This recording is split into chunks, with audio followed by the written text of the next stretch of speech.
Every once in a while, you'll get a zombie bill, which is a bill that has already been killed, but they'll resurrect it and re-vote on it. And I love that it's pass it called out. the zombie bills, right? Like They were dead, that's now they're right, alive. That's right. So maybe there may be some of that, but I don't know that there will be. I know President Adams said he'd like to go home at 8:30, but he'll probably go to midnight. I don't know. I mean, I think that maybe they will knock off a little early today. We'll see. So, Holly, I am just going to pick on you. What was your favorite bill of the session? You're the most interesting. Yeah. The past or not yeah, passed? anything. No, just you were like, man, that was a really interesting bill. I'd love to see what happened, whether it passed or not. And then what did happen to it? Well, I really love Senator Escamilla's bill on doulas because I used to be a doula. So that bill would have said that Medicaid. Tell our listeners what doula is. A doula is it's a professional who provides childbirth support services. So it's not a midwife, it's not a doctor, but it's somebody who can do both physical and emotional support. And it just would have said Medicaid would have helped pay for those services, but that bill died.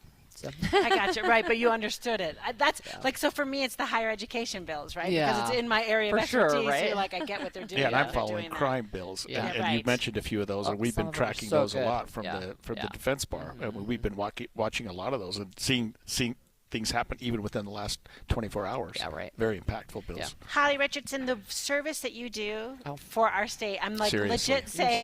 Seriously. No, and I like a little bit. It's like I want to say to listeners: read your newsletter in the morning, listen to KSL at night, right. and you will have the bookends to your day of all the things that are happening. Thank you so much for joining us this That's evening. my pleasure. Thank you for having me. All right, next up on KSL at night, we're going to have a conversation about education. We'll bring in Representative Candace Perucci to kind of go after what bills passed, what didn't pass. Stay with us. Current events can have a lot of moving parts. Our job is to make it easy to keep up. You're part of a bigger world, so spend 15 or 20 minutes here and be part of it. Join us weekday mornings between 5 and 9 on KSL News Radio. When winter weather strikes, Terrible conditions from snow lingering from the overnight hours. KSL has you covered. one of our listeners said it took him an hour to get from Lehigh to Draper this morning. Don't let the sun fool you. The next blast of winter comes this weekend. Get an accurate forecast every 10 minutes on the 9s. On KSL News Radio. Let's face it, nothing makes you look older than you really are than thinning hair. But what if you could not only increase your hair count, but promote new hair growth without surgery, without drugs with potential side effects, and without a prescription from your doctor?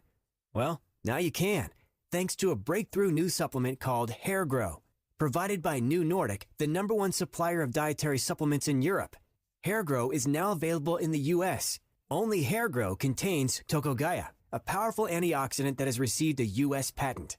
Multiple clinical studies show Hair Grow is safe and effective in promoting new hair growth. In one study, 95% of the patients using Hair Grow saw increased hair count. Don't lose more time and more hair. Try Hair Grow today to feel and look your best. Just go to newnordicusa.com or visit Walgreens or Amazon to purchase. Look younger and feel more confident with Hair Grow by New Nordic at newnordicusa.com. Be advised, this is a once-in-a-lifetime opportunity to save 40 to 80% on a hot tub and swim spa this weekend only, today through Sunday. Utah State Fair Park. Be advised, this is a once-in-a-lifetime opportunity to save 40 to 80% on a hot tub and swim spa this weekend only, today through Sunday. Utah State Fair Park. 18-month interest-free financing. Our factories have demanded we sell 1,000 hot tubs and swim spas this weekend. Utah State Fair Park. Huge factory incentives, factory rebates, this weekend only. Utah State Fair Park. We can remove your old hot tub. Free delivery of your new hot tub. Hot tub starting at $2,999. Utah State Fair Park. Free delivery of your new hot tub. Just relax and enjoy. Utah State Fair Park. Friday, noon to 8 p.m. Saturday, 10 a.m. to 8 p.m. Sunday, 10 a.m. to 6 p.m. Free admission, free parking, free delivery. Utah State Fair Park. Call 833-SPA-SALE or visit hottubandSwimSpaSale.com. For John's 60th birthday, his family planned to drive down Old Route 66. But the trip took a detour when his wife got sick with RSV. It's a highly contagious virus that can lead to breathing problems and hospitalizations.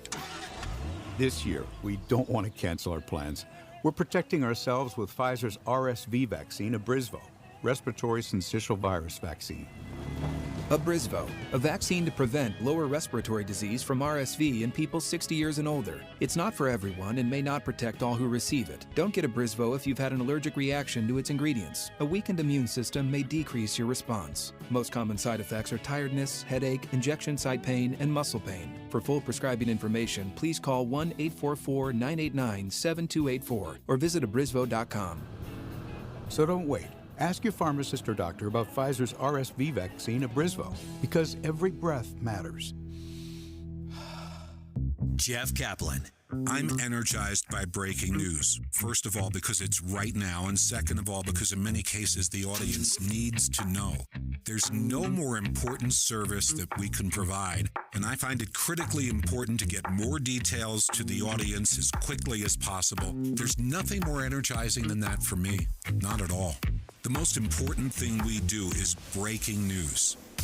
I am gratified that so many people listen to me every afternoon on KSL, but what they don't know is that there are so many people behind the scenes making it happen, checking on the traffic, answering the phones, making the calls, talking to the newsmakers. They're out in the street, into the field to get the raw information, and then putting it all together so that I can sit in front of a microphone and be a source of information every afternoon. But there are so many people who make it happen. That's what you don't know. Ride Home with Jeff Kaplan, weekdays 3 to 7 on KSL News Radio. Eye on the Hill 2024. Special coverage on KSL at night. And welcome back to KSL at Night. You're here with me, Leah Murray, alongside my good friend Greg Skordas. And this is like my favorite thing, Greg, because we just grabbed someone who we both admire greatly, and we're forcing him on the air. He didn't even know. Scott Howell, welcome to the show. Hey, well, thank you. It's an honor to be with you two. You guys do a great job. I know how difficult this job is. I tried it for a while. Because you did it for a while. I didn't make the cut because I always came late. But thank you. You provide a great service to the citizens, and I was thrilled that you are here live because you're going to see the real makeup of what happens till 11:59 and 50 seconds. So tell our listeners what's going on right now. Tell us about this last day, these last few hours. I mean, you've been here many times. Oh, yeah, probably far too much. Right now, they had a family dinner. And that's to quell some of the emotions of all the legislators. It really is. When I was in leadership, we always talked about this. We invited the families, have them see perspective, have their kids there, their grandkids, so on and so forth. So they just finished dinner, but they will start pumping out bills immediately. I think on the board you might see another 30, maybe 35 that will go down tonight.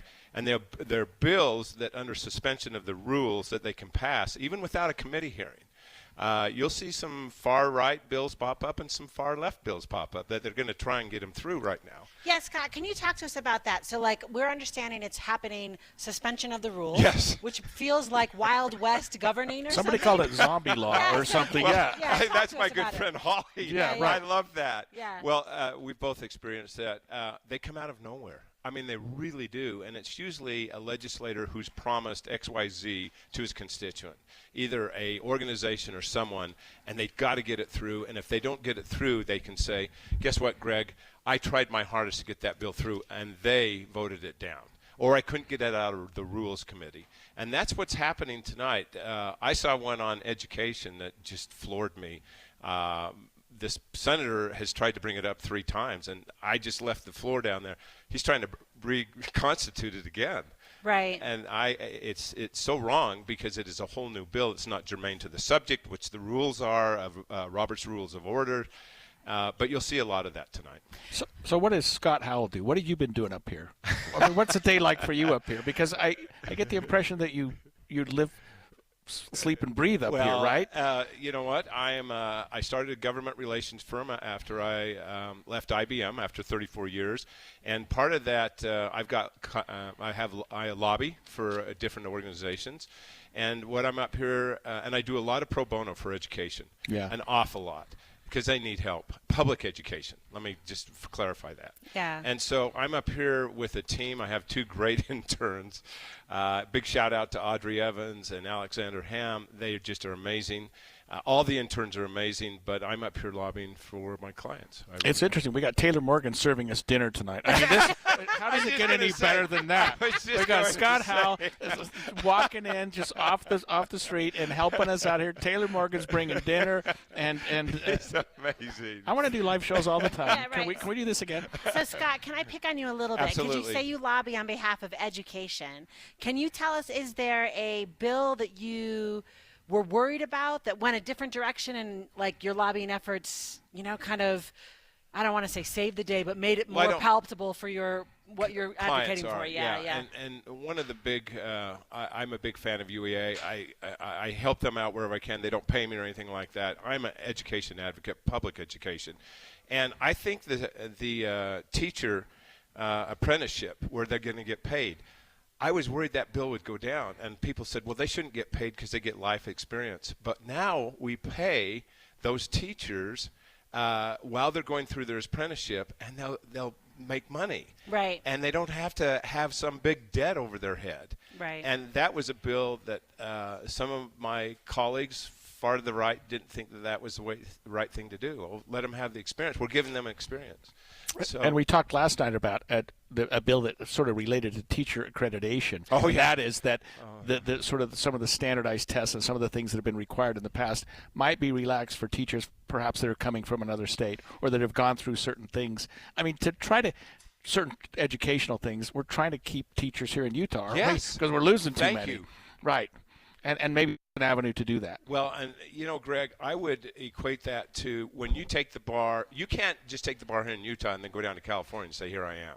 Right. There's credentialing that you need to go through, and that's because we want to have the best qualified teachers. We want to make sure that they're not on the sex registry. We want to make all these things. And for people to just walk in and say, well, I taught Sunday school for 20 years and I can go be a teacher, it doesn't equate. So.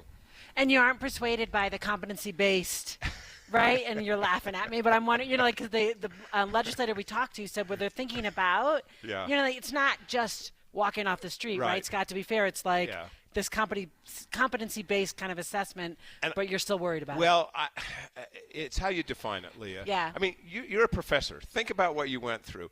If I walked into Weber State and said, guess what? I worked for IBM for 34 years, and I worked in public sector and education. You should hire me. No. There's a lot more to being a qualified educator. Now, I think having that background is excellent. I think it's wonderful. They can add a lot to the dialogue. But as you know, there's so much more that goes into being a qualified educator than just lived experience. Yeah. So much more. And I know teacher salaries have never been what they should be, but the legislature took a pretty big step last year. Are we seeing more of that this year? Or are we seeing that they're going to keep that going? Slowly. And let me use this analogy. You're going to look at me like, Scott, what are you talking about? I do that a lot with you. You do. But I love it. The sales tax cut. Now, that's going to affect a small amount of people in Utah. And where it's going to really affect and have the biggest bang is for the high-income earners.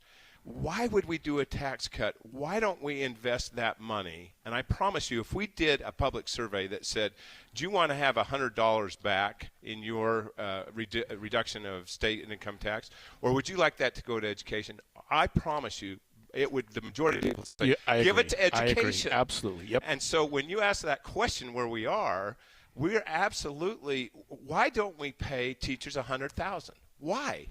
We should be able to do that, and that will attract the best quality. That will get us teachers, and it'll keep teachers. Sustainability. You took the words right out of my mouth, and that's what we want. And two income earners for a family. I came from an education, so I have a little bit prejudiced here. My father was a principal for 35 years. My mom was a kindergarten teacher for 40. So I understood, and I thought we were really well off growing up. I thought that when they bought me a Clark's candy bar on Friday night, it was the best thing in the world. My parents are loaded. Right. But to your point, it's a different world now. And we should pay teachers what they're worth because they are producing the product of someone who might be the genius that figures out cancer that saves my life or your life. Scott, can we pivot in the last minute here to the thing that we have in common, which is the Utah Debate Commission? Thank you. So tell us what's happening with that. Well, we got taken out of the base budget earlier in the year. The EAC took us out. And what does that mean?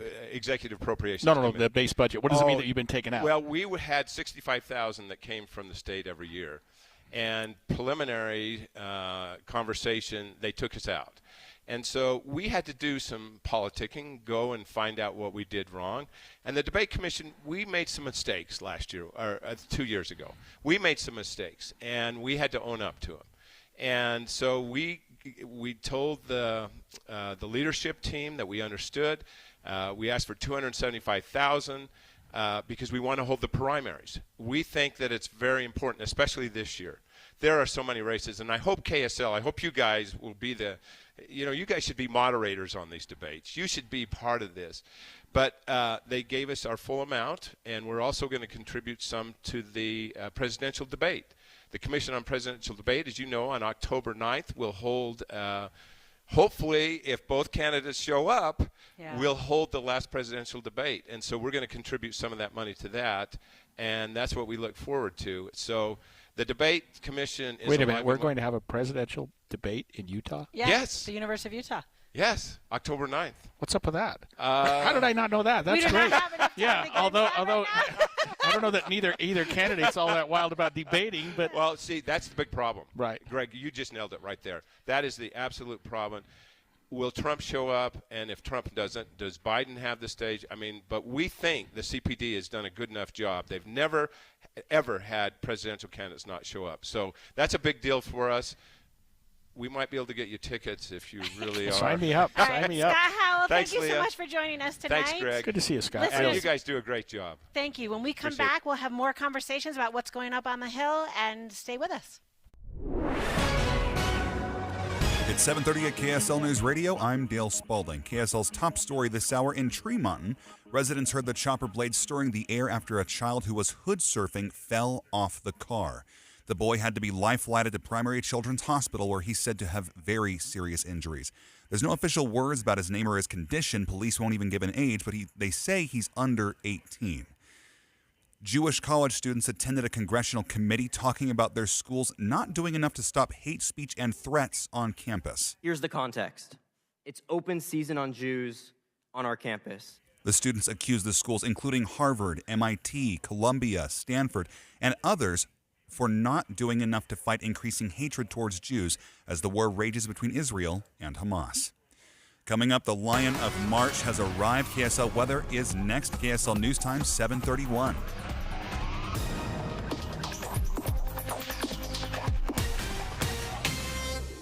It's a priority for us at this station to bring you all sides of a story and to talk about the news fairly, completely. Get all the facts and be really aware. Utah's Morning News with us, Tim and Amanda. Weekday mornings 5 to 9 on KSL News Radio. Guys, did you know your testosterone level impacts your energy, libido, sleep, weight, hair loss, mood, and even ED? And right now, Revive Men's Health Salt Lake City will check your testosterone for free. They've helped thousands of men since 2011 feel and perform better. They're so confident they can help you, they even guarantee it. Schedule your free testosterone test, exam, and consultation today. Call 801-263-7777. That's 801-263-7777. Or visit ReviveMen'sHealth.com. A lot of you already know that when it comes to HVAC maintenance, repair, and replacement, no one helps more homeowners than Any Hour Services. And if you've been thinking about replacing your old furnace and air conditioner, this ad's for you. What's up, everybody? I'm Mike Wilson with Any Hour Services, and right now we're having our most popular sale of the year. Here's how it works. When you have Any Hour Services install a new air conditioner, we'll give you a new furnace for just the cost to install it, about $400. The furnace is free, you just pay the labor. One of the reasons this sale is so popular, there are no gimmicks, like you have to buy our most expensive air conditioner to qualify for a free furnace. You could buy our most basic, least expensive air conditioner and you'd still get a new furnace for just the cost to install it. All you have to do is call Any Hour Services by March 31st and schedule a free estimate. One of our HVAC supervisors will come to your home and explain everything. If you think you might be interested, call Any Hour Services today and schedule your free estimate. 801-443-7400. You can Google Any Hour Services. You can even schedule online at anyhourservices.com. When you choose Performance Automotive in Bountiful, you're choosing selection, convenience, and exceptional service. 4 locations: Performance Ford Lincoln, Performance Honda, Performance Toyota, and Ford Truck Country. All dedicated to delivering you the best auto experience anywhere. Looking for your first car? Maybe you want rugged power or the stylish ride of your dreams. New or used. See it all at PerformanceBountiful.com. PerformanceBountiful.com. Teachers are dynamic leaders shaping a new generation. They bring a variety of perspectives from diverse backgrounds, innovating how they teach to prepare students for our fast-changing world. They're skilled experts, discovering a universe of solutions, telling stories, inspiring, mentoring, connecting cultures, leading by example. Teaching is a journey that shapes lives. Are you ready? Explore teaching at teach.org, supported by the U.S. Department of Education and 1 million teachers of color. Traffic and weather together brought to you by Sinclair's DinoPay app. Save up to 20 cents per gallon. UDOT is reporting a stalled vehicle and a fatality just as the 114th southbound on-ramp merges onto the I-15. It's backing up traffic to Sandy. They're saying they want to have the on-ramp open between 8:30 and 9 p.m. tonight. Need a perfect venue? There's a place. This is the Place Heritage Park, ideal for weddings, events, featuring 11 venues, beautiful grounds, affordability for any celebration. Call or visit thisistheplace.org. KSL weather tomorrow, up to 53 and a low down to 32 with a 100% chance of precipitation between rain and snow tomorrow. Right now it's 58 degrees in Salt Lake, mostly cloudy and windy. I'm Dale Spalding, KSL News Radio, 102.7 FM, 1160 AM, and KSLNewsRadio.com. Utah's news, traffic, and weather station. Eye on the Hill 2024. Special coverage on KSL at night. And welcome back to KSL at Night. You're here with me, Leah Murray, alongside my good friend Greg Skordas, and we are live from the Capitol because, Greg, it's the last day of the session. It's actually the last few hours of the session. I know, right? It's supposed to end tonight at midnight, and here we are, 7:35. So I need you to tell me what. Are you going to stay here till midnight to watch all the things, or when we are off the air in a couple of hours, are you going to leave? I don't know. I mean, I might walk over there and just see what's going on, if there's something interesting happening. The last few hours are supposed to be chaos, and you learn a lot, and a lot happens.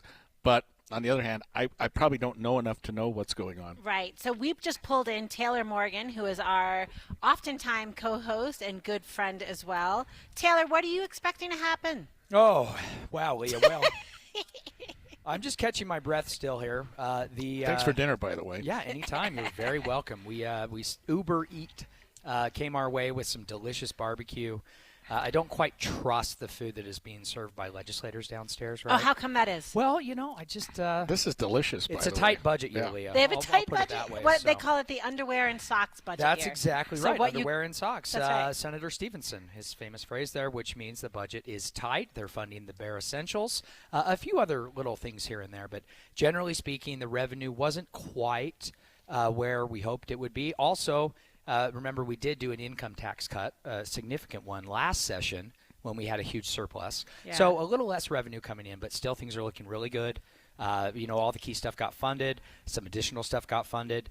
We didn't quite fund homelessness efforts from the state to the degree that I think a lot of legislators had hoped we would, but we still put a lot of money that way. Did a lot for the Great Salt Lake, did a lot for generational water infrastructure, so on and so forth. Not a bad session budget-wise, of course, but just not as much money in the pool. It seems like this session was more front-end loaded than others. That is to say, there were some controversial and really, I don't know, maybe controversial is not the right words, but some big bills that were argued right at the outset. Yeah. I think the legislature had an agenda, it seems, on a couple of issues that they wanted to tackle right away. Yeah, that was clear. You're talking, I believe, about the DEI bill and also the transgender bathroom privacy access bill. Both of those bills had really had a lot of conversations even during the interim. Yeah. We even saw Governor Spencer Cox come out very prominently in the press weeks before the session and call for the DEI legislation. So, yes, it was, I don't want to say orchestrated, but it was expected. It was planned. Anyone who was kind of close to the legislature or watching expected that to happen. Some who might think critically of the legislature might think that that was done at the beginning just to hurry and get it over with and not allow for public input. But I'll take the other side of that argument and argue that it was done at the beginning to allow for as much public input and allow for the full process. As we know, as Jeff Kaplan discussed earlier here on KSL News Radio, tonight we're under suspension of the rules. In fact, for a good portion of this last week, we've been under suspension of the rules, which means bills can be passed without having a second committee hearing. They can be passed on second reading and be read for a third time without having two full debates on the floor. So right now the process is expedited. So doing those controversial issues at the very beginning, I think, allowed for as much public input as possible. And so I think legislators were happy to have it out of the way. Yeah. And then get to some of the other issues. And really it's about the budget. The budget is always the toughest bill, the toughest fight. And that really gets done today. So Taylor, I wanted to draw your attention back to a year ago. We were chatting about being super flush last year because we had a lot of money. And I remember you saying, maybe that makes it harder, right? Because now you can actually fund everything. That's exactly right. Yeah, so can you talk to the different feel about funding things this year as a result? The more cookies in the cookie jar, the more hands are in the jar. Last year, it was a very challenging budget year because there was so much money. There were so many conversations and so many, different interests going after that money. So it's certainly difficult when there is a lot of extra money. This year seemed to be pretty straightforward budget-wise. Like you said, Senator Stevenson, socks and underwear year, funded the key stuff. We were able to fund some additional things, but really just the basics, I think. Taylor, is a legislative session during an election year, during a high-profile election year, different? I mean, is it something where we would see things differently? Not necessarily, Greg. I think that legislators are – look, we're so in the weeds with the budget up here, and some of these issues, some of the appropriations, they're not going to necessarily resonate or make a difference for primary election battles or even convention battles.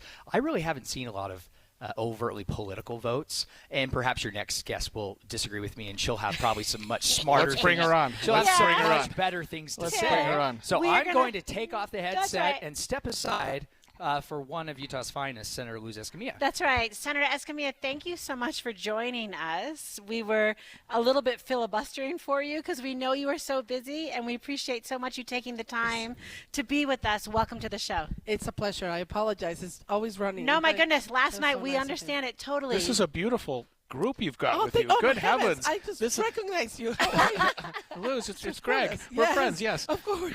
Yeah, I brought the youngest of my kiddos and my sister-in-law that are here this evening with me. They're just beautiful family. Thank you. Wonderful. So, Senator Escamilla, I was wondering, I had read somewhere that people were saying this was the toughest session I've had. Utah House Democrats are feeling that way. I know you're in the Senate Democratic, so maybe it was different over there. Talk to us about this session. How did you feel it went?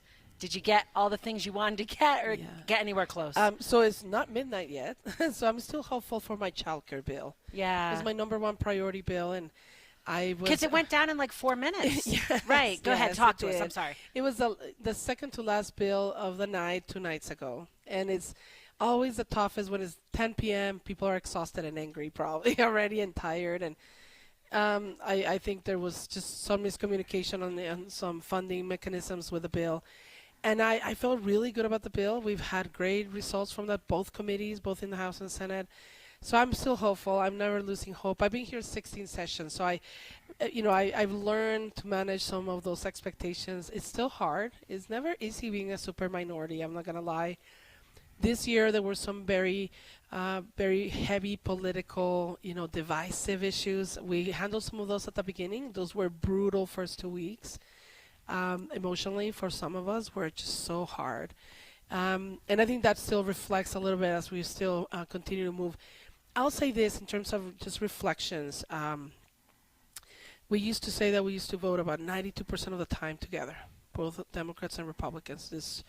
I don't know that that's going to be the number anymore. And I think that's also maybe reflects a little bit of our nation and how we are maybe overly politicizing things. And we are here to pass good public policy.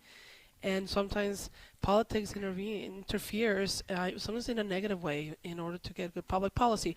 We've done great things at the same time. I mean, I think it's fair to say, Senator Plum, one of our members in our caucus, passed a bill to prevent tobacco and vaping for children, right? And had shifted our entire way of looking and engaging with that. I think that's an amazing policy. It's one of the biggest problems our youth has. We've done bills. I mean, I passed one on Native Americans and their ability to have traditional healing, which is very important. That provides better outcomes when it comes to our brothers and sisters that are, Native Americans. Can I ask you about the child care bill? Was that the one that dealt with state-owned buildings? Yes. And, so tell our listeners about that, because Yes, I read it and I thought, what a genius idea! It made so much sense. Thank you. It is a great idea. It's not dead. Okay. Okay, good. And I'll bring it back if I need to next session. I'm used to that. But so we're running out of ideas. This is a crisis. We have 77% of Utahns live in a childcare desert, meaning they have no access. So we have an access and a cost issue, and that's important to talk about. This is not, it's just because it's expensive. No, you don't have access, period. So I got a very clear message that there was not going to be funding, that revenue was not going to be as good as other years, and we were not going to have a way of providing direct funding for childcare. And then we have a cliff of $400 million that we lost from the federal money. Through the pandemic, they injected $400 million for childcare. Gone, right? No more. That's a big cliff. Yes. And when I get the message, no more funding, Luz, don't even attempt, I'm like, well, let me think outside the box. What is it that we have? What can we bring as a state? We own buildings that are not being used. So if we can retrofit those and partner with a business, a company, a business, and what we were going to get is, look, we will retrofit and put it to a high-quality childcare facility. You, business community, bring the childcare provider. You keep 60% of the seats. Do whatever you want with them for your employees. We will keep 40 for low-income working families, state employees, and military personnel. I think it's a great solution. It's not going to solve all the problems, but it's a good pilot program. Absolutely. And that's why I'm still hopeful. So what happened? My understanding is it went not a single no vote, right, through the Senate, arrives over at the House.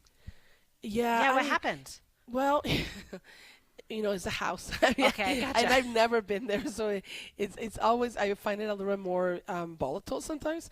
I don't know. I think there was some misinformation on the funding. And by the way we were funding this bill, we were going to use an account that already exists within the department, DFCM, which oversees all the management of those facilities, because they actually won this. I mean, this is good. So we were going to use some of those funds. I'm still hopeful, and if not, I'll be back. We have we've actually found 6 facilities that will meet the criteria, because you have to meet certain criteria to even think of a business building to do this.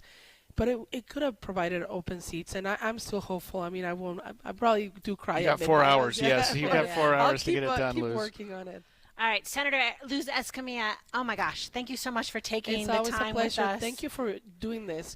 We have to keep our public educated and aware of what's happening, and we appreciate what you guys do every day. Yeah, thank you. Good luck for the next Thank few you. hours, and then sleep in tomorrow. Thank you. All right, listeners, when we come back after the break, we will stay with our legislators and see what conversations we can have about what bills are coming up tonight. Stay with us. Here's a trick to podcasting at work and getting all the Utah news you love. Download the KSL News Radio app. Dozens of podcasts a day, right there. That's the app for KSL News Radio. Be advised, this is a once-in-a-lifetime opportunity to save 40 to 80% on a hot tub and swim spa this weekend only, today through Sunday. Utah State Fair Park. Be advised, this is a once-in-a-lifetime opportunity to save 40 to 80% on a hot tub and swim spa this weekend only, today through Sunday. Utah State Fair Park. 18-month interest-free financing. Our factories have demanded we sell 1,000 hot tubs and swim spas this weekend. Utah State Fair Park. Huge factory incentives, factory rebates, this weekend only. Utah State Fair Park. We can remove your old hot tub. Free delivery of your new hot tub. Hot tub starting at $2,999. Utah State Fair Park. Free delivery of your new hot tub. Just relax and enjoy. Utah State Fair Park. Friday, noon to 8 p.m. Saturday, 10 a.m. to 8 p.m. Sunday, 10 a.m. to 6 p.m. Free admission, free parking, free delivery. Utah State Fair Park. Call 833-SPA-SALE or visit hottubandSwimSpaSale.com. KSL offers the best daily newsletter in the state. It's the 3 things you need to know. Every weekday, we deliver quality and relevant content to your inbox. No ads, no spam, just the 3 things you need to know to be informed about the world around you. Subscribe today. Visit KSLNewsRadio.com or text the word inbox to 57500. That's inbox to 57500. If you only have a 401k, you're not getting the most for retirement. Wait, what? Add a Robinhood IRA on top, then they'll boost it by 3%. You can do that? And if you transfer in any retirement account, you get 3% on top of that. Is there a limit to the match? No limit. Robinhood Gold gets you the biggest contribution match of any IRA on the market. Sign up for Robinhood Gold at Robinhood.com/boost by April 30th. Subscription fees apply. Investing involves risk. 3% match requires gold for 1 year from first match. Must keep IRA for 5 years. Match on transfers subject to additional terms and conditions. Robinhood Financial LLC, member SIPC. When Cynthia came to TurboTax, she had just launched her new side gig, a true crime podcast. I'm a first-rate detective with a golden voice. As her TurboTax expert, I made her second income count by guaranteeing 100% accurate filing and her maximum refund.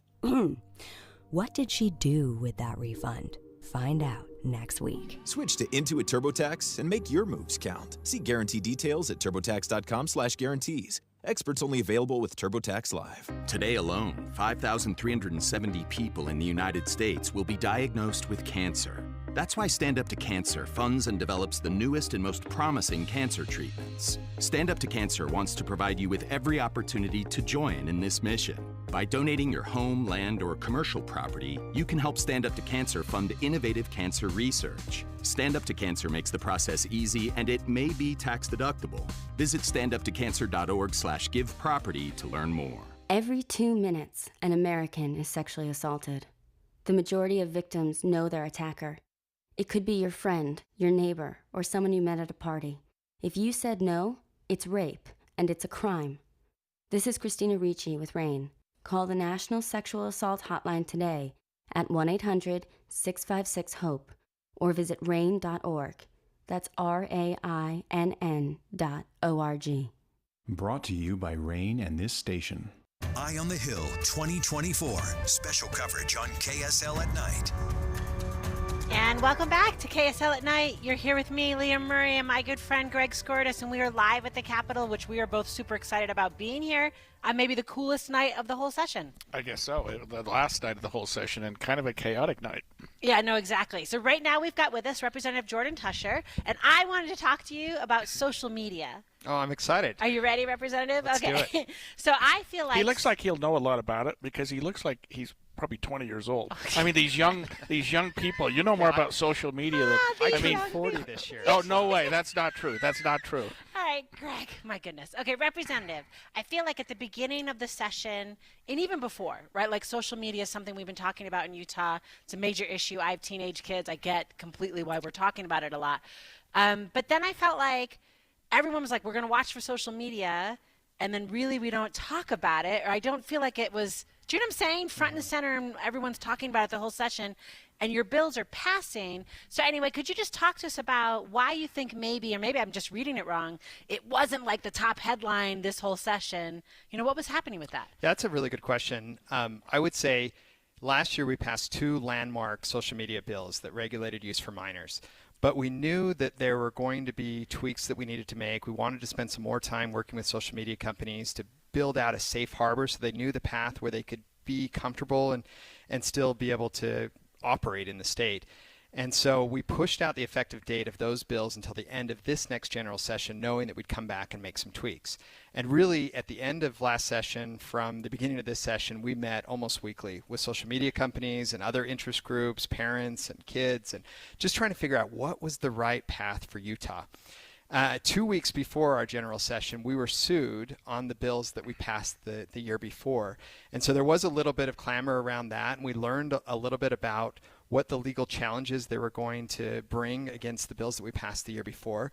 And so that gave us some time to do some further tweaking, but we worked really hard in getting 2 bills ready that we feel strongly are going to be able to protect kids, while at the same time withhold the judicial scrutiny that all other social media bills that have copied Utah's from last year right now are on hold because the court has found that they haven't found that right path. So talk to our listeners about those bills, the mechanics of it. What would it do that would be different for these social media platforms than they're currently doing? Okay, so we have 2 bills. House Bill 464, that's a bill that I sponsored in the House, and Senator Kohler Moore was the floor sponsor in the Senate.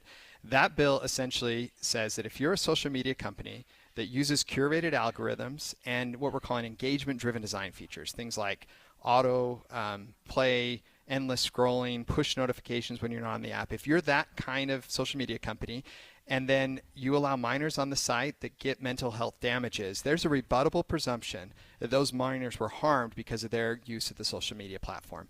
But we also created a safe harbor, affirmative defense that says if you'll do 4 things, if you will limit kids to under 3 hours a day on your platform, if you'll limit them from 10:30 p.m. to 6:30 in the morning, if you'll get their parents' permission, similar to like going to a trampoline park, right, where you're saying, yep, I understand there's harms here, but I'm going to allow my kid on the platform. And then lastly, if you'll disable those engagement-driven design features, then the social media companies get a rebuttable presumption that they didn't harm the kid. The other bill, which is Senate Bill 194, sponsored by Senator McKay, and I was the floor sponsor in the House, that one sets up some parameters around protecting minors' privacy so that all of the default privacy settings are on at the very beginning. It also provides for a age assurance process so that social media companies can tell if you're a minor account or if you're an adult account. And then on those minor accounts, giving tools to parents and kids. If the kid opts in, for the kid to be able to set certain features to say, I'm going to only be on the site for this many hours, or I'm only going to allow these friends, or those types of things. And then it also prevents certain things like the kid showing up in searches when you're looking for that, or if the kid wants to delete all of their information, they have to do it immediately. It's all about protecting privacy and protecting them against the algorithms that these social media companies have. And do you feel like you've vetted these enough with the Office of Legislative Research and General Counsel so that we won't have the lawsuits, or are they still coming anyway? Because it sounds like you've thought this out really, really well. But can I also just follow on that question? Because I hear you saying you met with them all year. You said like weekly you're meeting with these companies. Yeah. Were you surprised you were sued? I mean, like, it feels like you were trying to do your due diligence to work with them. So as you answer, you're like, I just kind of wonder, are they just not operating in good faith, Representative?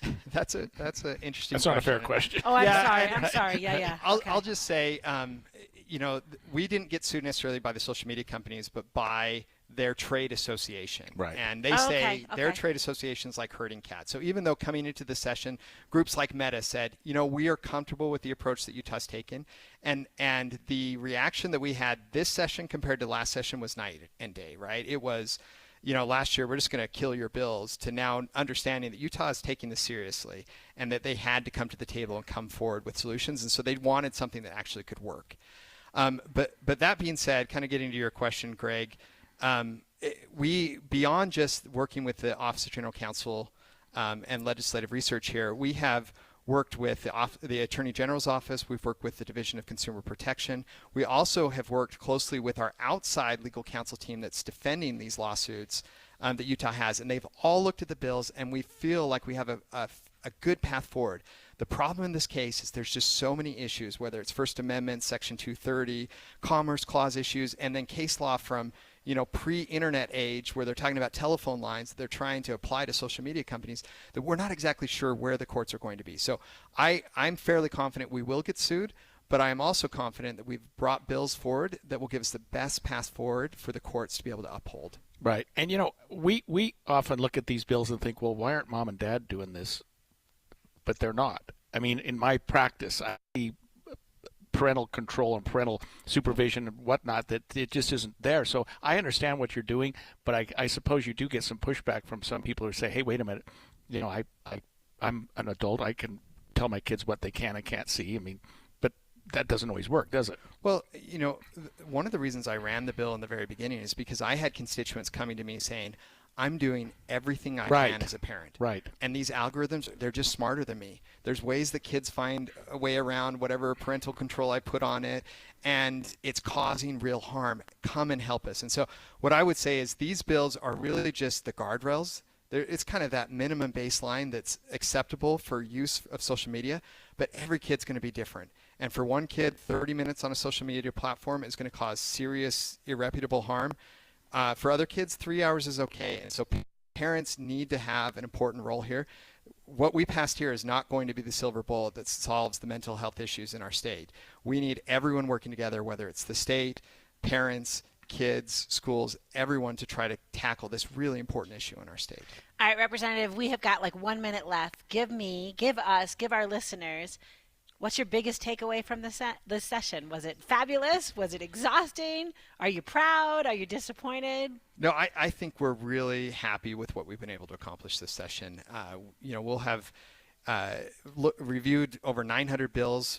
By the end of the day, we'll have probably passed somewhere close to 550 bills, and really big things that will help move Utah forward into the future. And so I'm really proud of what we were able to accomplish. We did tax cuts. We gave more funding to teachers. We've done things on water. We've been able to do things on school safety in ways that we haven't done in decades. And so as a state, we are in a better place today than we were when we started this session 45 days ago. What does the next 4 hours look like for Jordan Tischer? I've got a couple more bills in the Senate. Good. Yeah. We'll see if we can get those to the finish line. But honestly, we've got a handful of bills left that we'll be debating between now and midnight, and it's just kind of crossing our fingers and getting all the last second things through. All right, Representative Jordan Tischer, thank you so much. Thank you for your service, and good luck in the next few hours. Yeah, thanks for having me. All right, Greg Skordas, we are ending our first hour live here at the Capitol. We'll be back right after the break. And here's the thing. My favorite thing to talk about, Greg, is elections. We're going to have the elections director for the whole state to talk to us about what's going on. Come back.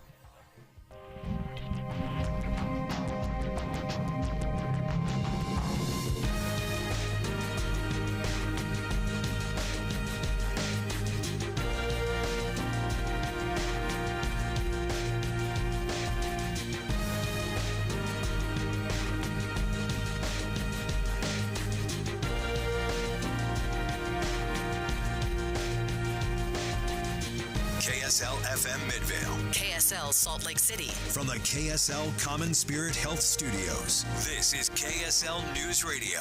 Utah's news, traffic, and weather station.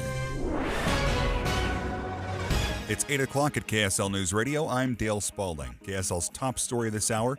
A Layton High School student was taken into custody this afternoon after police say the student brought a weapon on campus.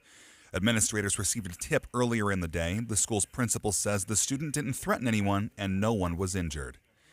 The body of Alexei Navalny was laid to rest this morning after a memorial service held in Moscow. Final goodbye to Alexei Navalny, Vladimir Putin's fiercest critic. Navalny's wife, Yulia, and his 2 children, they live outside Russia in exile. They cannot attend, but his mother, Ludmila, she was there in the funeral procession. His team and his family say they've had 8 days of difficulties trying to get his body back from the authorities, trying to find a place for the funeral, even to get a hearse company to drive him. But finally, he's been laid to rest. ABC James Longman reporting. It's a rare sight, but this is the second year in a row there's a waterfall at Gunlock Reservoir in southern Utah. State Park Manager Cohen Keene says everyone should come and see it. Just use precautions, try not to get in the water, stay back. The rocks are slippery, especially when it rains. Keene says there were several injuries last year by people slipping on the rocks. He isn't making predictions about whether the falls will get as big as last year, saying that depends on the snowmelt in the Pine Valley Mountains. Coming up, KSL weather is next. KSL News Time, 8:01.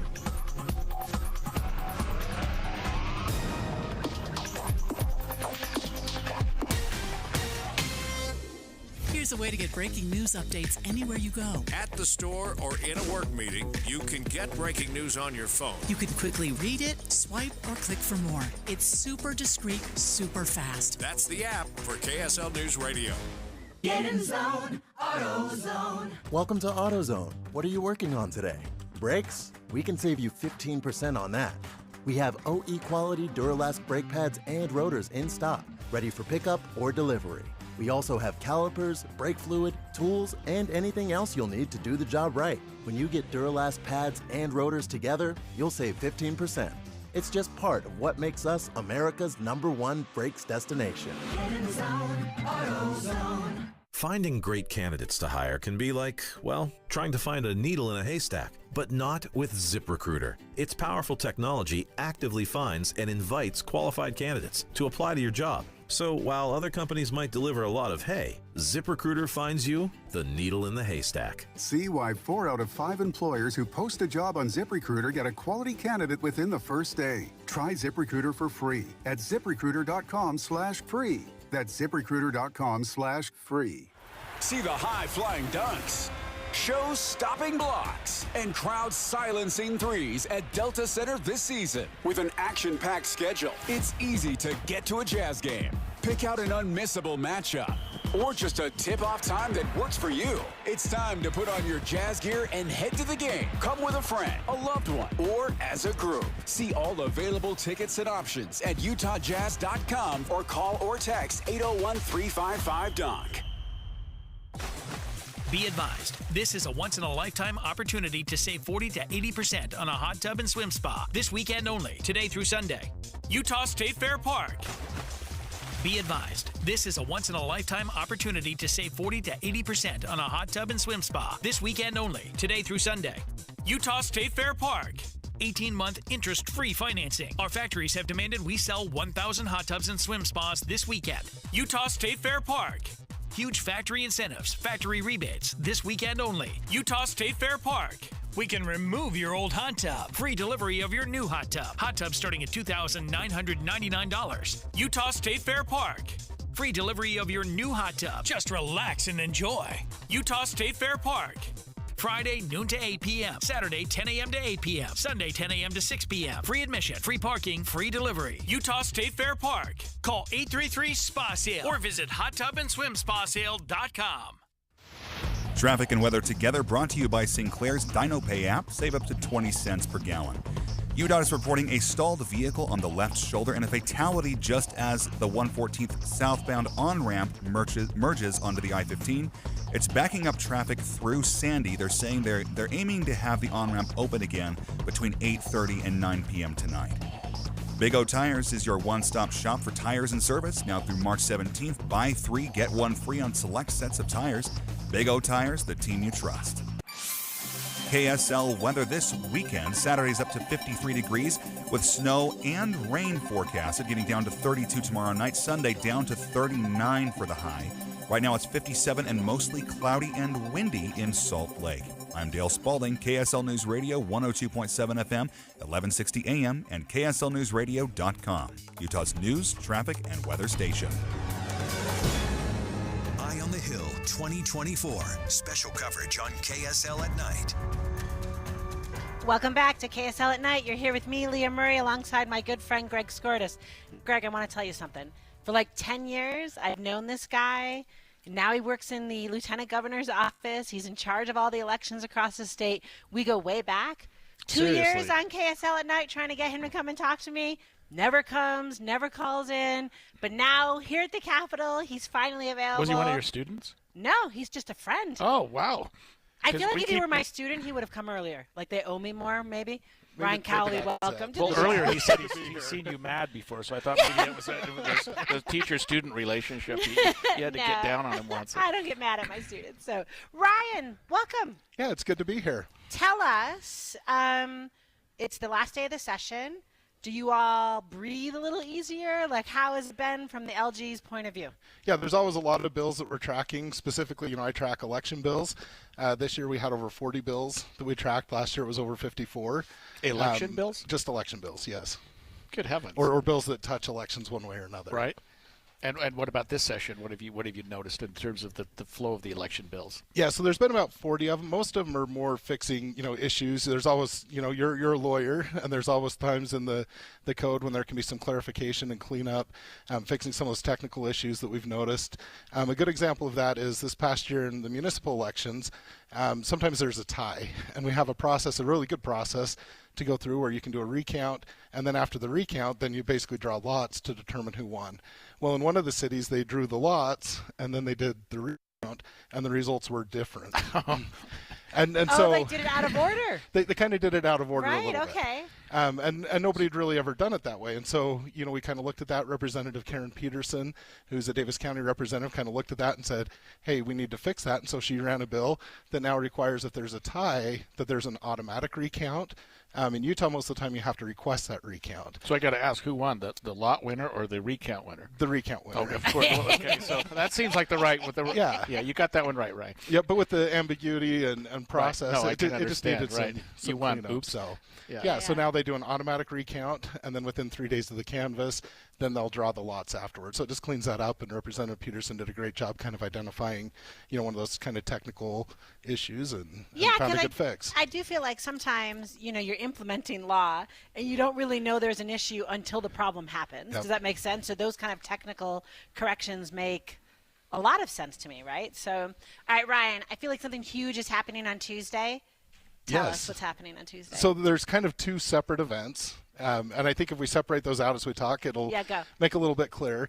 So for the Democrats, they're participating in a traditional primary election. So all of the registered Democrats, those people who requested Democratic ballot, they got mailed a ballot. You can go vote on Tuesday in person. All of the regular general election rules apply to that. Can you pause right there, though? But aren't they still also having caucuses? They are, yes. So, like, if you were a Democrat who got one of those ballots, you don't, or how do I say? You shouldn't just stay home, right? Like, you really maybe should find your caucus, your precinct location, and still go be a part of that, right? That is all still happening. They're just not choosing a presidential nominee. Exactly. Okay. But the Democratic ballots that went out are for the president. Yes, they are for president. And nothing more. Nothing. Right.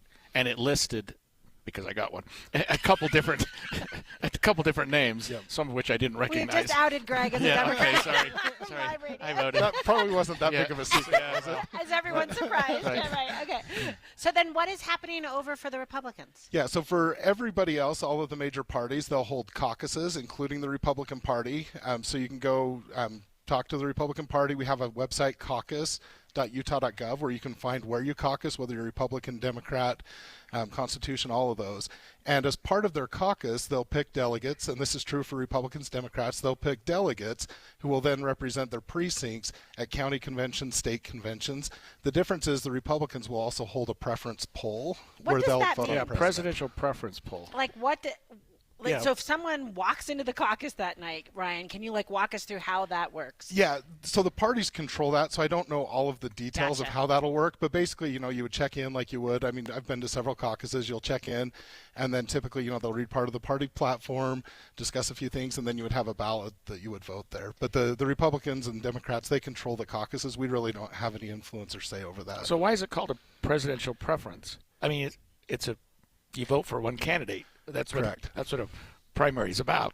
Is by definition, it's presidential preference. Why is it called that? I think they did that just to differentiate, to reduce confusion. Because if they call it a primary, and then we're not mailing out ballots, doing the traditional voting things. So I think they've done a really good job of trying to message that a little bit differently and trying to drive turnout to their caucuses using that vehicle. But both parties' caucuses will help select the delegates for the upcoming year, correct? Exactly. So if you want to become a delegate, so even if you got the presidential ballot for the Democrats, you should still show up at your caucus meeting on Tuesday night. Absolutely. If you want to be a delegate. Yeah, and I always look at things, a little bit differently maybe than the rest. We always think of president being the most influential race. But for me, those races, the closer you get to the local level, the more meaningful and impactful they are in my life. And so I like to participate in the caucuses because then I have a say in some of those more local races. So when are the maybe I'm not understanding. So there are a number of, like, for example, Attorney General. There are a number of people running as Republicans for Attorney General.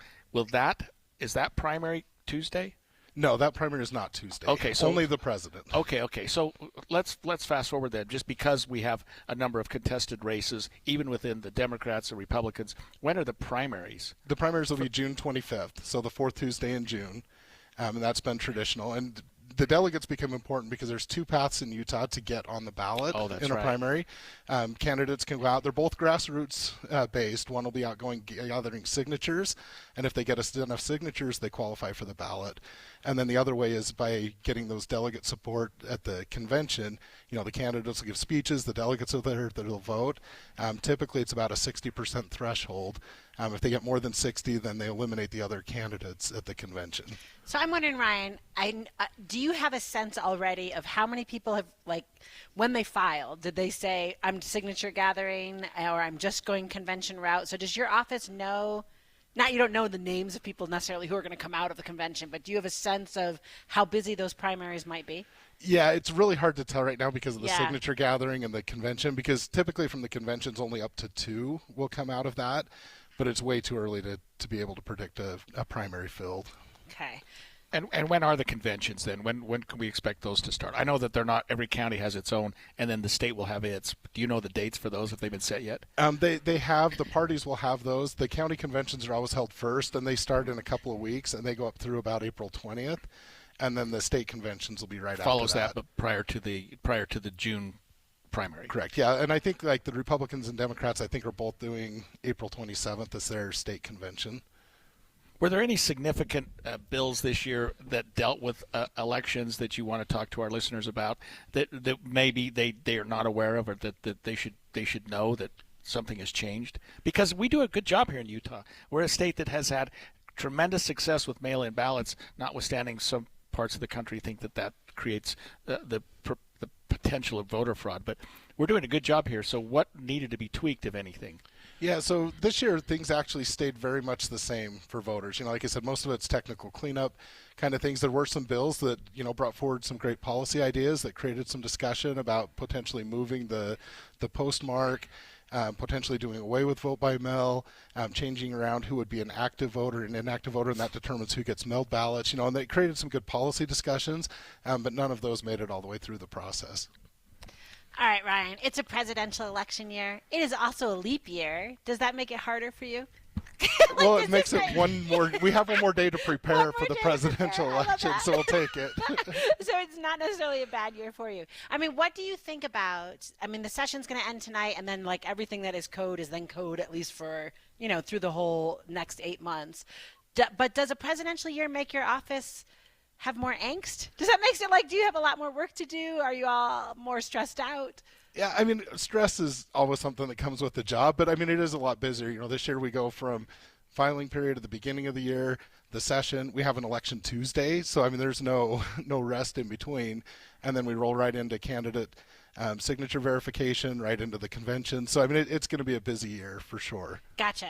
Actually, now that I think about it, maybe last year was worse for you because all the things changed with the. Well, no, I was thinking the special election that changed everything. So maybe, even though there's a lot, what's happening. And the shift of the 2 weeks really impacted the clerks a lot, and it really impacted our office because we weren't finishing up all of the election stuff until the middle of December, and we were right into Christmas. Because we had to bump the election cycle, the election time back, because of the special election for Chris Stewart's seat, right? Yep. So it's been pretty busy since last July with the municipal elections right through into this. All right, Ryan Cowley, Director of Elections for the state of Utah. Thank you so much for finally coming on the show with me. And it will be another 2 years maybe before you come back, but I will keep trying to persuade you. Thank you for being on the show. Thank you. All right, listeners, when we come back after the break, we will stay with what's going on up here at the Capitol. You know KSL is the only news radio for your car, right? The only news radio for your smart speaker. Come here in the morning. It's the latest news and traffic. In the afternoon, news and updated weather. We have you covered at KSL News Radio. The Cougars pull out a big win on the road. Beating the 7th-ranked Kansas Jayhawks. Saturday, it's BYU, TCU. Right down the barrel and right through the hoop. Pregame is at 6 and tip-off at 7. Listen Saturday on Utah's legacy home of Big 12 basketball and the BYU Cougars. KSL News Radio. It's time for spring cleaning. Beat the spring cleaning rush with big savings from Zero Rest this month. You're not the only one who is tired of winter. Your carpets are too. Think about the dust, dirt, dander, and germs in your carpet, upholstery, and air ducts with nowhere to go. Get rid of that gunk in your home by calling the cleaning heroes at Zero Rest. With Zero Rest's platinum-rated cleaning systems and environmentally friendly ZR water, they'll extract all that nasty out so your home will look and smell like a home should. Get 3 rooms Zero Resified from Salt Lake's #1 carpet cleaner starting at just $99. And they'll throw in a 4th room free. Take 25% off your air duct cleaning to get that true spring cleaning feel. You owe it to yourself and your family to breathe healthy, happy, and clean. Call Zero Res at 801-288-9376 or go to ZeroRes.com and say you want the KSL special. Zero Rest. Spell it backwards or forwards. It's the right way to clean. My wife and I both, we ended up mildly sick for a few months, and the nasal congestion was probably the worst part. I had like a post-nasal drip, just super congested all the time. We were taking everything we possibly could, but nothing really worked. Kyrie was miserable until a friend recommended Navage. Navage offers immediate drug-free congestion relief, flushing your nasal passages with refreshing saline and sucking out mucus, germs, and other airborne irritants. Don't live in misery this cold season. Use Navage so you can breathe easier, sleep better, and feel your best right away. The biggest thing Navage has done has completely cleaned out my nasal passages. It was from the first use. I was able to just clear out anything that was stopping me from breathing correctly. Navage helps me clear the way, literally clear the way, for me to operate better in the rest of my life. Experience the Navage difference yourself. Navage is available at Navage.com or at Walmart, Walgreens, CVS, and Rite Aid. Navage, N-A-V-A-G-E. Only one type of burger.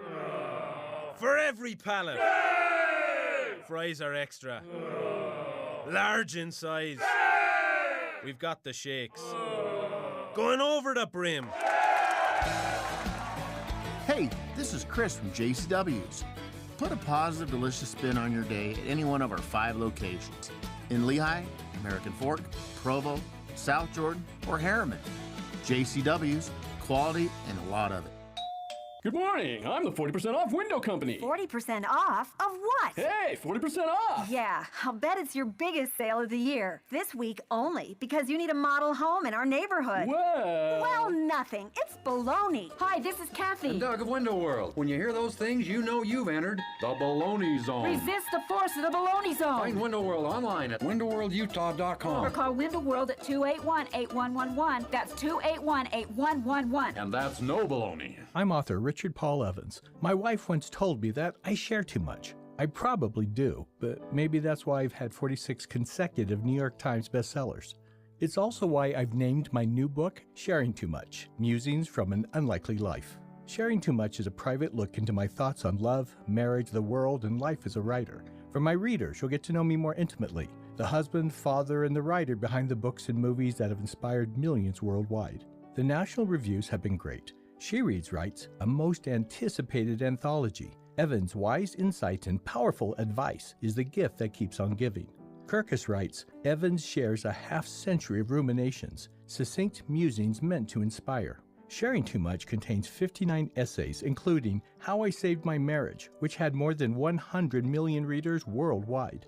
Sharing Too Much by Richard Paul Evans. On sale now at your nearby bookstore or online. Also available in audiobook and ebook. Eye on the Hill 2024. Special coverage on KSL at night. And welcome back to KSL at Night. You're here with me, Leah Murray, alongside my good friend Greg Skordas. Greg, did you see the video about how they're going to redesign Salt Lake City? You know, I've seen so many different ideas about a baseball stadium and a hockey stadium, and now I'm hearing we might get a new arena for the Jazz. Okay. Do you like sports? Yes, I love sports. Is exciting to you at all? Okay. No, this is great. I mean, I think it's incredible. Salt Lake City is sort of hitting the big leagues. That's right. So we've got with us Representative John Hawkins, who I feel like is the sponsor in the legislature for all of that's happening, but correct me if I've got that wrong. So, yeah, not baseball. Not Major League Baseball. All right, so pause right there. Yeah. First of all, welcome to the show. Thank I'm sorry, you. I It's jumped great right to be in. here. Yeah, thank you. Can you. you talk to us then right there what you just said? Because I think we're all thinking it's all the sports, and I hear you saying, no, maybe there's like, we got to parcel these things out a little bit. Talk to us about that. Yeah, so there's a couple different efforts going on in the state. One in Major League Baseball out at the Fair Park area and in the Power District area. The other is right in downtown with the Jazz, the Delta Center, possibly bringing in a new hockey team from the NHL. So a lot of really exciting things happening right here in the session. That coming into the session, it just kind of fell into our laps, and it's really awesome. Yeah. So can I ask you that question right there? Because it feels like it moved really quick. So I'm just going to push on this a little bit and push back and tell me if I've got it wrong. But it feels like Ryan Smith has this idea, right? And then all of a sudden the city and the county and the state it feels fast. Does that make sense? Like it moved really quick. So talk to me about, do we have any sense of how voters in Salt Lake City feel about it? You know, like just when you just said, I love how you said it fell in our laps. And for the record, I'm so excited about hockey, so I want to be clear. Yeah. But like, you know, talk to us about how that did move quickly, and are you getting input from voters, and how do they feel about it? Well, I should clarify that. It fell into my lap. I think it's been in the works for a little while. Okay. But you know, the conversation with the interested parties, the stakeholders, you know, the mayors of both the city and the county, the church, Smith Entertainment Group, the legislative leadership, those conversations have been going on for a while. And you know, we had to kind of what we say, land this plane, you know, in the session. And so we've been working on it for a long time. The mayors have been, you know, great to work with.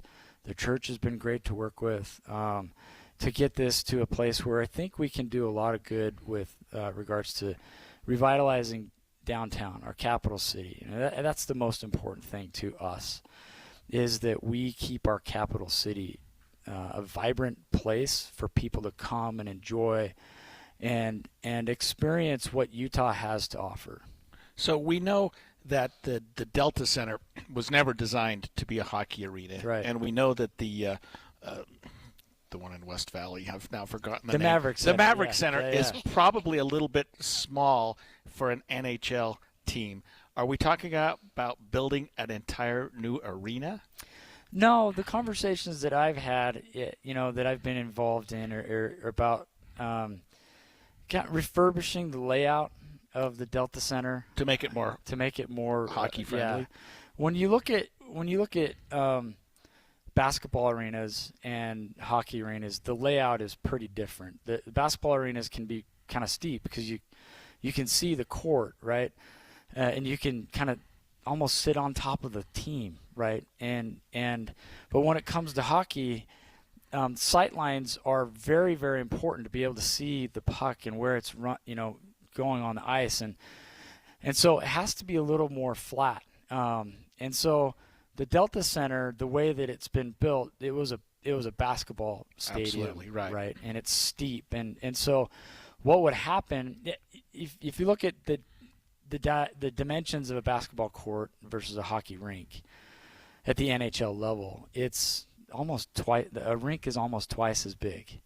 So you got to pull back the bleachers from a basketball court.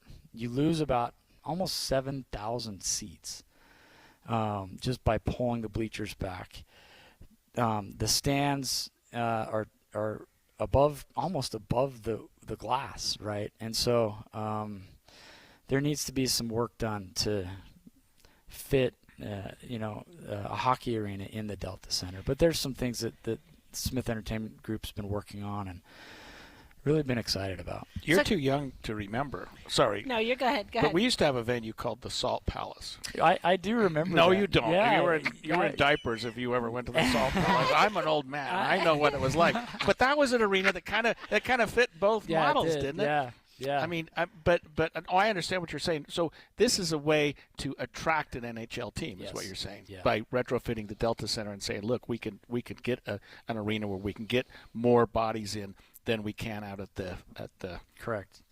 Yeah. The Maverick Center, yeah, right? There you go. Why can't I remember that name? Can you talk to us about, are there any ramifications, and maybe that's the wrong word, for like the Olympics? Does that make sense? So is this part of, hey, it's a Winter Olympics, I imagine we might do some, skating events at the Winter Olympics, and now this would be another venue? Yeah, I think this only strengthens our appeal for the Olympics. Right. I don't know if you know this, but I've been fortunate enough to work as the House kind of liaison to the Olympic Bid Committee, and in talking with them, this is really exciting for the Winter Olympics, because having an NHL team in Salt Lake City, if that's going to happen, is it's an anchor, right? Hockey is the biggest sport in the Winter Olympics, right? And so having an NHL facility gives us just one more leg up, right? And so I think it strengthens our opportunity with the IOC. I think our opportunity with the IOC is pretty strong already, but this just kind of adds one more element that really, puts Utah on a really good path to bring the Olympics back. And the bottom line always to something like this is money. So what are we talking about? How is it going to be funded, if at all, public, private, and how much money do you think it's going to take? So I don't know exactly. I've heard a lot of numbers in this whole discussion. One of the things that we as a legislature did was enable Salt Lake City to raise a sales tax citywide, right, of up to 0.5%. And the analysis and the reason we did that is because Salt Lake City, the county, and the state legislature have a very vested interest in making sure that this downtown area is revitalized. Now, some of that is going to go toward helping refurbish the stadium. Not all of it will do that. But there's other efforts that within the zone that we create that they can get involved as well. And so, we're looking at a timeline of about 30 years. Mm-hmm. So, a couple, maybe up to $1 billion is what I anticipate. So. All right, so I'm so excited. Please bring hockey. That makes me very happy. But you've got like 3.5 hours left, I think, tonight. Are you 3.5 hours, exactly. Is that right? Yeah. So tell us, what are you watching? Are you exhausted? Like, how did your session go? And do the kids stay till midnight? Yeah, your family's or is mom here to take them home? My family's here. Yeah. It actually is a really fun atmosphere on the last night of the session. We start to maybe get a little slap happy a bit. I'll bet, yeah. Obviously, we're looking at really serious issues. Yeah. I think our leadership has been really good about making sure that a lot of the really serious, meat and potato type issues are taken care of. So there's some little fixes here and there in the law that we're looking at, and there's a lot of those, right? As we kind of develop further as a state, you got to fix some things that are happening. So I think there's a lot of those things happening this evening, but it's a really fun time to bring family up and just enjoy the legislative process. Now, I've got my 3 of my kids here, my wife's here, and we're having fun. It's a great time to be together. It's been 45 days that we haven't really seen each other. That's right. Yeah, that's good. Your family has missed watch you. Dad in So action. for me, like, having them here is just an amazing opportunity. So all right, good for Representative John Hawkins, thank you so much for joining Absolutely. us. Good luck with your family the rest of the night. Thank Next you. up on KSL at Night, we'll be joined by our friend Lindsay Ertz. It's 8:30 at KSL News Radio. I'm Dale Spalding. KSL's top story this hour: the legislature will consider hundreds of bills today, and they'll all head to the governor's desk for his final say. So is he thinking about vetoing any of them? So not right now, and this speaks to the relationship I have with the legislature. There are dozens of bills that I would have vetoed, but we've sat down, we've worked on them, we've negotiated, we've changed them. They were willing to make changes. Jeff Kaplan spoke with the governor this afternoon. Governor Cox says he might veto a few bills, but none came to mind in his interview. Several large wildfires continue to tear across the Texas Panhandle. A lot of the firefighters here are volunteer firefighters. Many of them have come from a long way off as far as Houston. And something that you don't see here that you would see in, say, California, and that is vast areas where fire retardant was dropped by fleets of aircraft capable of stopping the progress of fires. You just don't see that here because they didn't have the resources on this fire. ABC's Matt Gutman says the Smokehouse Creek fire has already charred over 1 million acres and killed at least 2 people. Coming up, wind, snow, and rain in the forecast. KSL weather is next. KSL News Time, 8:31.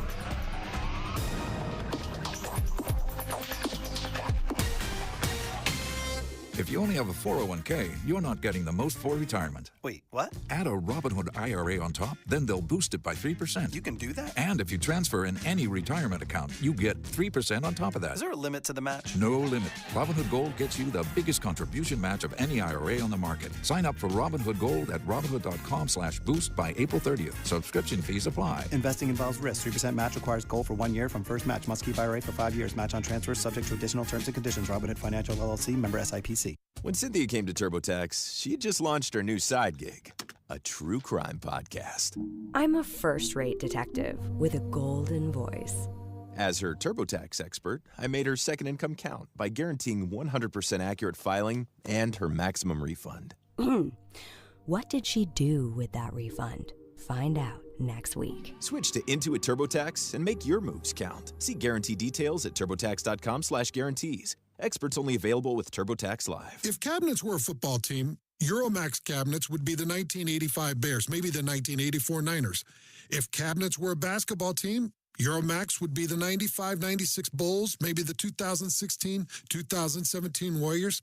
If cabinets were a singer, Euromax cabinets would be Neil Diamond, rhinestones, sequins, and all. In fact, Neil Diamond was probably thinking about Euromax cabinets when he wrote and recorded Sweet Caroline. Max and Mike came together to start a cabinet company that brings the unique flair and style of Europe while keeping the craftsmanship and installation of America. Max moved here from Ukraine with years of European style, while Mike has 25 years of cabinet experience here in Utah. This is Hans Olsen, letting you know their service, style, and warranties are unmatched. They can help you design a kitchen to be the talk of the neighborhood.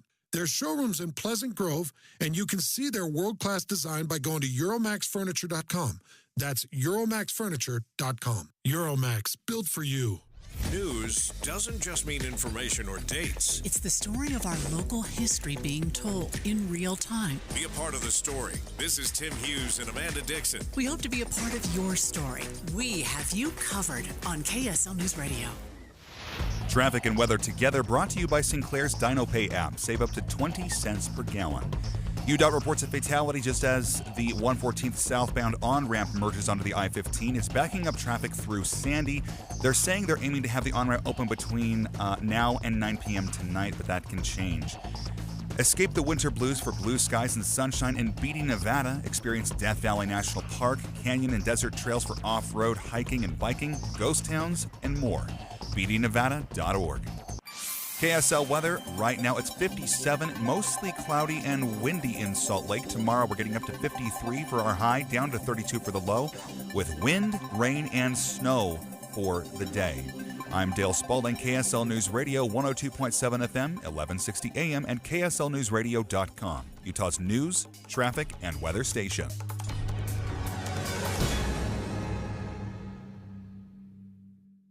Eye on the Hill 2024. Special coverage on KSL at night.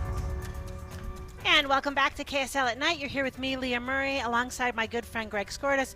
And Greg, for this segment, we are bringing in our favorite KSL TV reporter, Lindsay Ayers. Hi, guys. We just love you, Lindsay. I miss you. And you're always so available.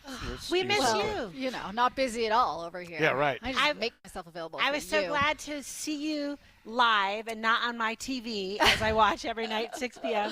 when you're doing all the reporting. Yeah. Well, I'm happy to be in the flesh.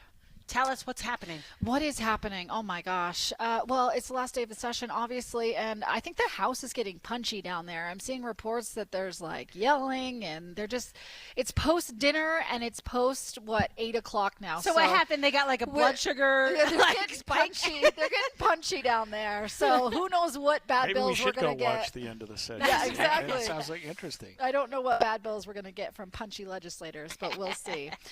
No, I was tracking something that happened earlier today, a little, well, for lack of a better word, switcheroo is what we're calling it. But what happened is there was this bill that was supposed to be about school employee conduct.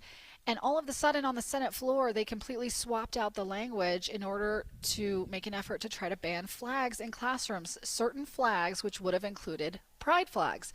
The sponsor, Senator Dan McKay, made the switch. The Senate subbed the bill in, which just means they were talking to that version of the bill. And but everyone was sort of taking issue with this process, right? And this is one of the big public criticisms of the legislature, I think, is where we do these sort of quote unquote shady things, right? Where we make last minute switches and they don't have time to go through the process and public comment and hearings and all of that and have real substantive discussions. We just try to pass these things through at the end of the session. So this was another one of those moves that left us all kind of scratching our heads like, why are you trying to do this? Because earlier in the session, a bill had failed that tried to do this very thing in prohibiting certain promoting or disparaging certain viewpoints in the classroom, right? And that bill failed on the House floor. So then to sub this bill and completely bring in this language that would have just outright prevented certain flags, including a pride flag, was really curious. So twice you've said including the pride flag. Is that because it didn't come right out and say we're banning pride wondering. flags. Yeah, it didn't come right out and say we're banning pride flags. What it did was allowed for certain flags, so like the American flag, the state flag, sports flags, but certain flags were not allowed, and that would have included a pride flag. Yeah, or religious or promoting. And some people are feeling like that was the intent of the legislation. Well, that's what was discussed on the Senate floor as being the intent of the legislation. Yeah. And that all happened today. That all happened on today. The last day. On the last day. And that's one of those things where it's like, it's the last day. We didn't discuss this. It was kind of a curious move. But we went in and talked with Senate leaders after that. And I should say what happened was the Senate voted it down. A bunch of Republicans voted against it and said, a lot of them said it was about the process. Some of them said, it just wasn't enough time to discuss this. But ultimately, that switcheroo, for lack of a better word, didn't pass through the Senate. So we're hearing some rumblings that it could come back, but I haven't seen it yet. So we'll just watch for that before midnight tonight. But Senate President Stuart Adams, said it is the prerogative of any one of these 104 lawmakers to come up and run whatever legislation they want. And so he told us it was discussed, sort of beforehand, but ultimately it didn't have enough support, and sort of the process was a little bit not what some lawmakers wanted to support. It seems a little odd to me, Lindsay, that we have 44 days of some level of order, and then we have 1 day of chaos where the rules are relaxed. Yeah. And maybe it's because we need to get some things passed, but the bills that we're talking about today are no less important and certainly don't need less discussion and debate than the ones that we talked about 44 days ago. Yeah, I mean, it's just troubling to some of us who are watching this, because we know that we're going to get up tomorrow morning and somebody's going to say, how did that bill slide through? Right, yeah. Well, it's because there's 575 of them. How can any person keep track of all of them, right? Even us in the media are overwhelmed, right? I'll just maybe speak for me. Yeah. Just overwhelmed in terms of keeping track of everything and being able to report on everything that's going on. But I want to be clear that there's a difference between suspension of the rules, which is a process that's allowed by the legislature, right? And it's typical. It's typical for them to suspend the rules, especially in the waning days of the session, to be able to get things through faster, right? So we suspend rules like we don't have 3 readings of a bill on the floor. We only have 1, right? So we do things like that. Plus, it is allowed for a bill to only have 1 committee. As long as it's been heard in a committee in 1 chamber, it can go to the floor. But that is where we see this process get rushed a little bit. So there is a difference between suspension of the rules and then it's a common process, and then tactics, which I would kind of categorize switching this language of a bill as, something that seemed a little bit out of character for legislation that's been run. And I actually overheard another reporter colleague just say, I've never seen that happen in however many years he's been covering the legislature. So it just felt a little bit like a switcheroo. And that's the part the public has a hard time with, I think, right? Where I don't want stuff like that to overshadow the work that's been done here the entire session, right? But that is sort of the impression that I think sometimes the public gets of lawmakers, and it's why there's not as much trust in government as maybe there should be. So, Lindsay, this was your first year on TV covering the legislature. Yeah. Can you talk to us about, is it different? Did it feel was it a different vibe? Was the work harder? Well, talk to us about it. TV is just much more labor intensive than radio, right? In radio, you can go out, get an interview on your phone, and then play it back. And you can describe a bill in 30 seconds. On TV, I have to have something to show. I have to have something to put on TV, right? So if I don't have an interview, if I don't have something to shoot, it's really hard to make interesting TV, right? So that was a challenge for me in not only telling these stories, but like having something to show with these stories, whether it was a topic I was talking about, or, you know, if we just had to show, you know, the Senate and House floor, like it was hard to have something to show on top of trying to keep track of all the legislation, on top of trying to, you know, make good TV too, and keep viewers interested and tell them why it mattered to them and tell them what was important. So yeah, it was a challenge for me. I'm not going to lie, if I can just be honest. You know, it's interesting. We had a couple of your coworkers on the other night, Daniela Rivera, and we talked about the number of bills, and there were several that would tend to limit media's access to certain public events. Right. And I really feel that KSL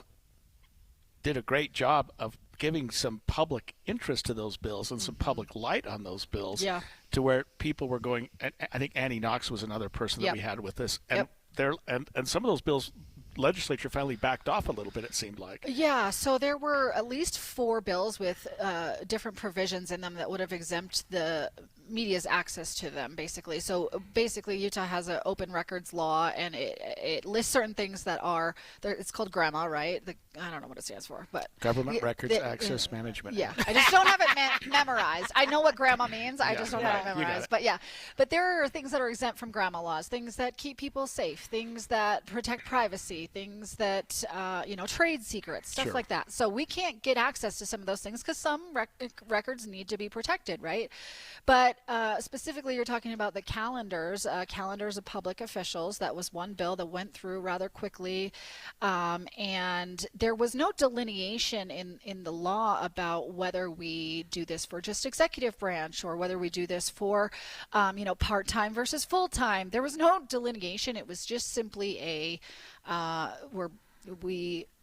lawmakers say we always intended this to be the law, that elected officials' calendars were off limits, but the media has been getting access to calendars for a long time, and so it's very curious the intent, or at least the plain reading of the language. And also a judge said, my reading of the language is that this calendar should be released, right? In a court case we just went through. And just so this week. A judge, you know, said as much, but still lawmakers came back and made sure that they were very clear in the intent of their bill was to prohibit calendars. So I wish we could have seen a little happy medium on that, where we did delineate a little bit between, you know, part-time or full-time, or however we made that distinction, but it was sort of just a all or nothing type of bill. All right, Lindsay Aerts, KSL TV reporter. You'll be up way past my bedtime tonight. Yes. Having conversations here at the Capitol. Thank you so much for taking the time with us this evening. And I just want to put a plug. Join us at KSL 5 TV at 10 o'clock because I'll have a live interview with Governor Cox. All right, next up, listeners, on KSL at Night, our final segment of the day, being live here all day, we'll be speaking with Abby Osborne, a fellow host of KSL at Night. Current events can have a lot of moving parts. Our job is to make it easy to keep up. You're part of a bigger world, so spend 15 or 20 minutes here and be part of it. Join us weekday mornings between 5 and 9 on KSL News Radio.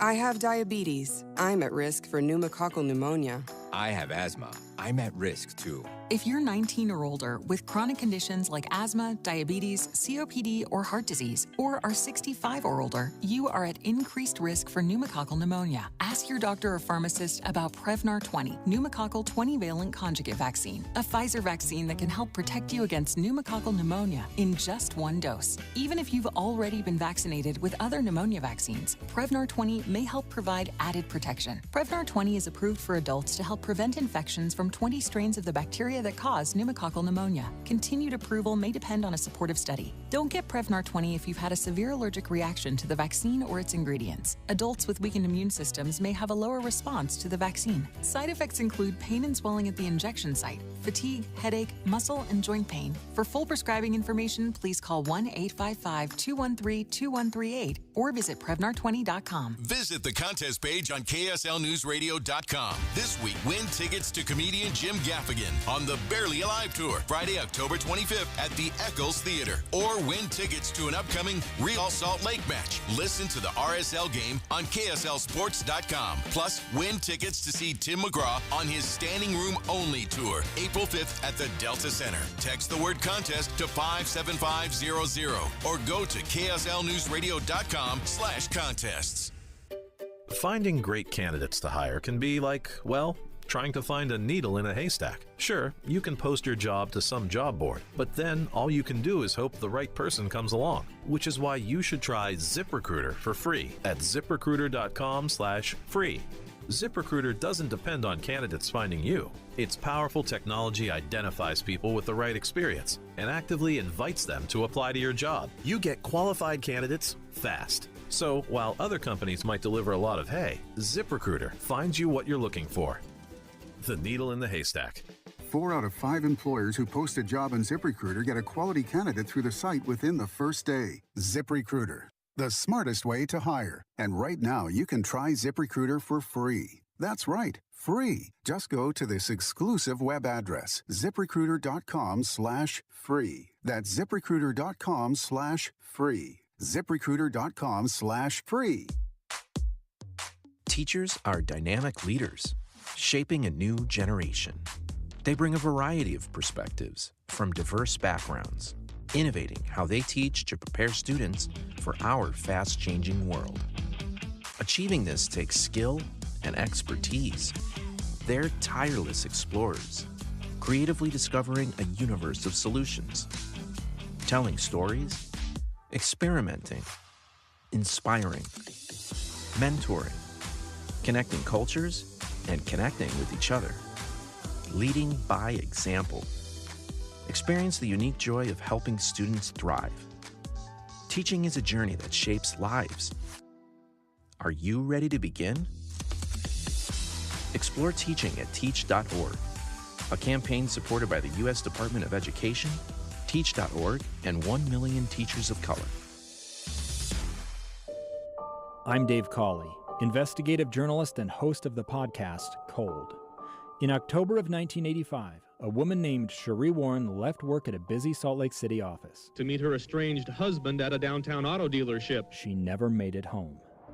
Cherie's car surfaced weeks later in Las Vegas. In the parking lot of a hotel casino. No one knows how it got there. Strange. It was strange. Both Cherie's estranged husband and her boyfriend raised suspicion for investigators. I kind of thought that he might have done something. But no arrests were ever made. In Cold Season 3, we dig into double lives, make new connections in the case, and examine the difficulty raised by reasonable doubt. We want answers just as much as anyone else. They have creeps like that now too, so nothing's changed.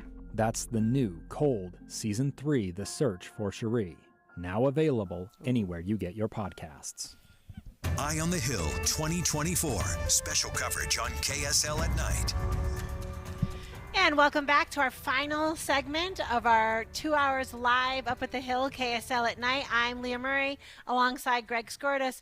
And just to end the day, we have with us the fabulous Abby Osborne, Chief of Staff at the House, and also a host at KSL at night. And we're so happy you're coming back to us next week. We've missed you so much. You have no idea. Yeah, because you guys have had to double or triple up. Yeah, this is our third night in a row. That's right. We're getting to know each other here. The other night, I was driving. We actually got out early last night, and I was driving home, and you were still airing, and it was the two of you. Yeah, so just chit-chatting away. You have been double dutying. So I'll be back. I think I'm back Tuesday. So all right, Abby, we will get all up to. You're on Tuesday, so you're not caucusing. We're done tonight. No, I know, but isn't Tuesday like Super Tuesday? Republican caucuses Oh no, and stuff like that? Mara's Tuesday. I'm Wednesday. Okay, That's got right. Got it. That's right. All right, so that Abby, is Tuesday. Yeah, oh, put your hat on, take off the KSL at night hat, and put on the Chief of Staff of the House. That's hat. all I've had for 45 yeah, that's days. Right. That's right.